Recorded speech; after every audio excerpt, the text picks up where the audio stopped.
সুদানে দিনে দিনে তীব্র হচ্ছে র্যাপিড সাপোর্ট ফোর্সেস বা আরএসএফ এর দৌরাত্ম্য। একের পর এক বড় পরিসরের অমানবিক হামলা চালিয়ে যাচ্ছে আধা সামরিক বাহিনীটি। স্থানীয় সময় মঙ্গলবার সুদানের উত্তরাঞ্চলের দারফুরের মিস্তেরিহা শহরে বেসামরিক নাগরিকদের ওপর ভয়াবহ হামলা চালিয়েছে আরএসএফ।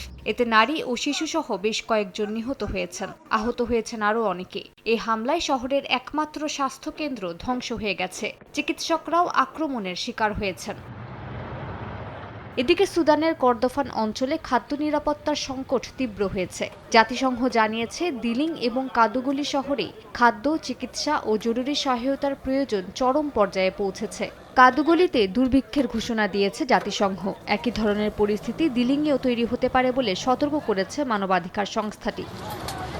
সুদানের দক্ষিণাঞ্চলের একটি হাসপাতাল পরিদর্শনের সময় জাতিসংঘের ত্রাণ প্রধান টম ফ্লেচার বলেন, অঞ্চলটিতে তহবিল কমে যাওয়ার ফলে জরুরি স্বাস্থ্যসেবা ও মানবিক সহায়তা কার্যক্রম মারাত্মকভাবে ব্যাহত হচ্ছে। তিনি আন্তর্জাতিক সম্প্রদায়ের প্রতি জরুরি সহায়তা জোরদারের আহ্বান জানিয়েছেন যেন সংকট মোকাবিলায় দ্রুত পদক্ষেপ নেওয়া যায়। জাতিসংঘের মহাসচিব আন্তোনিও গুতেরেস ফিনল্যান্ডের পেক্কা হাভিস্তোকে সুদানের জন্য নতুন ব্যক্তিগত দূত নিযুক্ত করেছেন। তিনি আরএসএফ এবং সুদানের সেনাবাহিনীর মধ্যে চলমান সংঘর্ষ সমাধানে মধ্যস্থতার চেষ্টা করবেন। পেক্কা হাভিস্তো 2019 থেকে 2023 সাল পর্যন্ত ফিনল্যান্ডের পররাষ্ট্রমন্ত্রী হিসেবে দায়িত্ব পালন করেছেন এবং বর্তমানে ফিনিশ পার্লামেন্টের সদস্য। তিনি এর আগে 2005 থেকে 2007 সাল পর্যন্ত ইউরোপীয় ইউনিয়নের বিশেষ প্রতিনিধি হিসেবে সুদান শান্তি আলোচনায় যুক্ত ছিলেন। মালিহা সুহরওয়ার্দী, সময় সংবাদ।